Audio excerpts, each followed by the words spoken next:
রাজ্যে শিক্ষার পরিবেশকে আরও উন্নত করতে হলে দপ্তরের পাশাপাশি শিক্ষক, অশিক্ষক এবং ছাত্রছাত্রী সহ প্রত্যেকের সহযোগীর ভূমিকা নিতে হবে বললেন উচ্চশিক্ষামন্ত্রী কিশোর বর্মন। আজ আগরতলার মহারাজা বীর বিক্রম কলেজের কনফারেন্স হলে উচ্চশিক্ষা দপ্তরের পর্যালোচনা বৈঠকে তিনি কথা বলেন। তিনি বলেন, উচ্চশিক্ষা দপ্তরের লক্ষ্য হল রাজ্যে মডেল শিক্ষা ব্যবস্থা প্রতিষ্ঠা করা এবং শিক্ষাঙ্গনের সুষ্ঠু পরিবেশ তৈরি করা। তার জন্য পরিকাঠামো উন্নয়নকে অগ্রাধিকার দেওয়া হচ্ছে।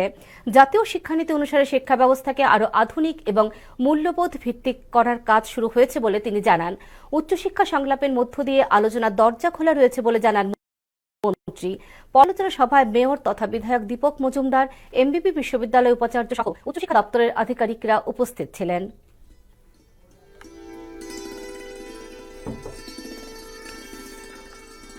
আমাদের প্রত্যেকটা যে উচ্চশিক্ষা প্রতিষ্ঠানগুলো যেগুলো আছে সেগুলোকে যাতে পরিকাঠামোগত দিক থেকে শুরু করে সার্বিক দিক থেকে আমাদের একটা মডেল শিক্ষা প্রতিষ্ঠান হিসাবে যাতে আমরা গড়ে তুলতে পারি এবং আগামী দিনে শিক্ষার একটা সুষ্ঠু পরিবেশ সেখানে তৈরি করা এবং জাতীয় শিক্ষানীতি 2020 যে লাগু হয়েছে সে অনুসারে বর্তমানে আমাদের শিক্ষা ব্যবস্থাকে আরও আধুনিক এবং ছাত্রছাত্রীদের জন্য যে মূল্যবোধ ভিত্তিক যে শিক্ষা ব্যবস্থা সেটাকে আরও জনপ্রিয় করে তোলার জন্য বা আরও এফেক্টিভ করে তোলার জন্য একটা প্রচেষ্টা আমরা শুরু করেছি।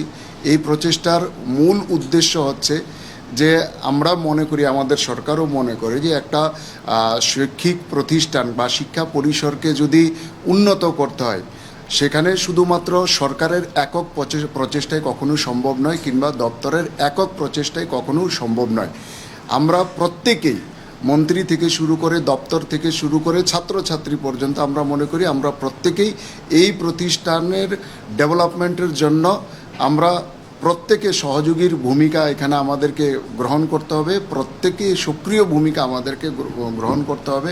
প্রত্যেকের সহযোগিতা এবং সক্রিয়তার মাধ্যমেই কিন্তু এই শিক্ষার পরিসরটাকে আমরা উন্নত করতে পারব।